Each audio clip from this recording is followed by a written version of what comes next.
Oh, Shabbat Shemolad. We forgot. Hashem is my miracle. We forgot something. We meant to share this for the last, like, almost 2 weeks or something like that.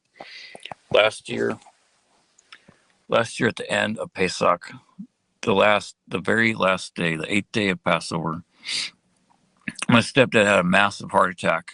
Quadruple bypass he had to have. And this is one, Hashem gave my stepdad a tikkun, a rectification. This was after, I think, about a little over a month after my brother passed away. And there's a good sign that we all got, or at least most of us. Almost everyone got COVID after somewhere in the hospital. Like as my brother's lying, they're dying. So I knew that was a good sign, because when a person starts to do teshuvah, God brings suffering on them. Some kind of suffering. There's a huge, massive bill to pay, and it's more than just fixing our deeds. There's a stain. There's a stain in the garment of our soul that needs cleansed away. And the only thing that will take care of that is suffering. And it's best we get through as much of it as possible in this world. But Haftarah for the last day of Pesach is in the book of Isaiah. Some of you guys probably knew this was coming, didn't you? At least some kind of connection. But Hashem gave my stepdad a heart attack, a really massive one. And he had to have a quadruple bypass surgery. When I turned my phone on at the end of last day of Passover, I got that message. My mom basically crying and pleading, praying that my stepdad's going to live, and they're in the hospital and they don't know what to do, whether to have the surgery or not. And my stepdad's brother's a retired doctor, and he recommended that, yes, get the surgery ASAP and do whatever the doctors say. The quote that he said from the surgery lingo is that time is muscle. The more time that goes by, the more muscle dies in the heart. I'm gonna find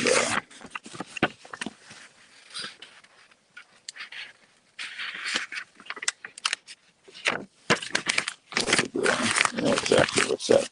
Book of Isaiah chapter.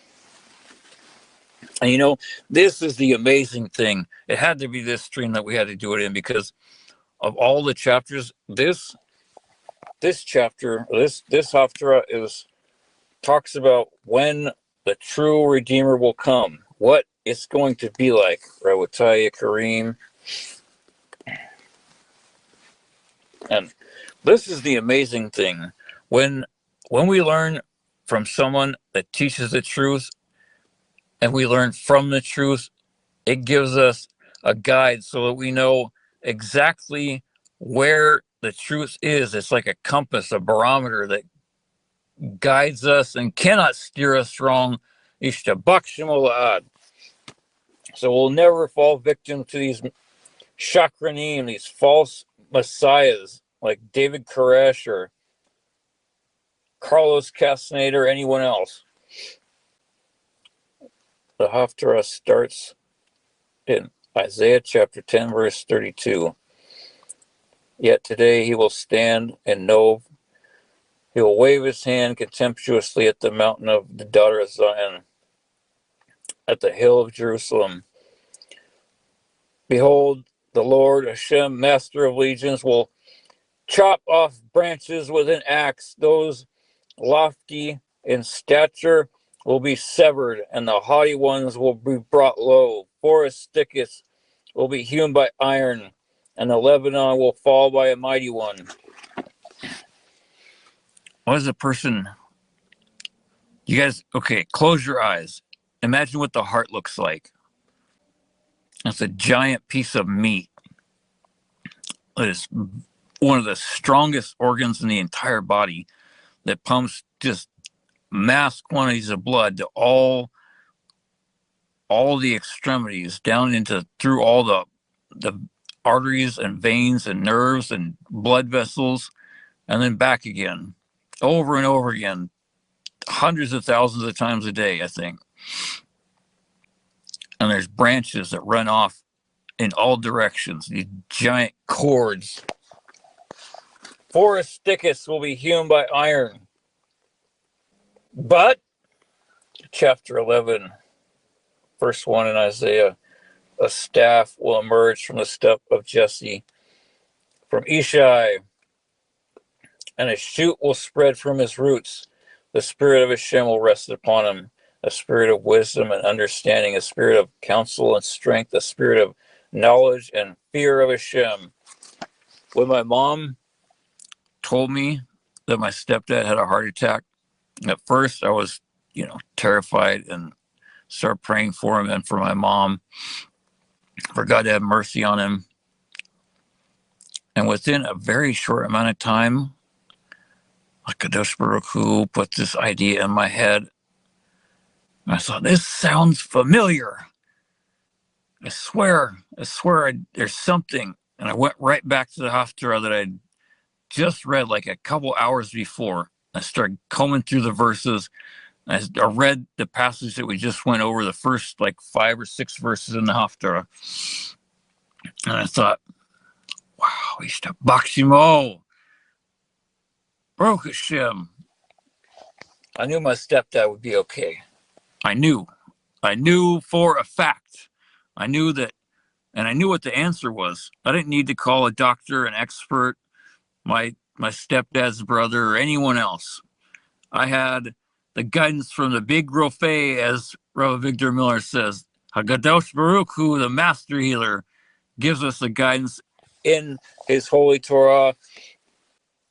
The surgeons would use their iron implements to cut into my stepdad's chest, and the Lebanon would fall by a mighty one. But a staff will emerge from the stump of Jesse, meaning all those arteries that were clogged and full of cholesterol and gunk would re-heal, burst out, and pump blood to everywhere that needs them. I knew my stepdad was going to be okay. And I sent this Torah portion, or I sent this Haftarah to my mom. And I told her that everything would be fine if they just did teshuvah. Just keep doing teshuvah. That's all that matters. If we keep learning and keep applying what we learn and keep fixing ourselves and keep accepting the truth, no matter how much it hurts when it smacks us in the face and beats us over the head. Shield and armor is this truth, says Moshe Rabbeinu in Psalms chapter 91. Rashi says it's the type of shield that is describing as all-encompassing, like those giant Roman shields that stood head to toe, and they would interlock like a big polygon. They were impenetrable. That's what the truth does when we accept it. God protects us from every destruction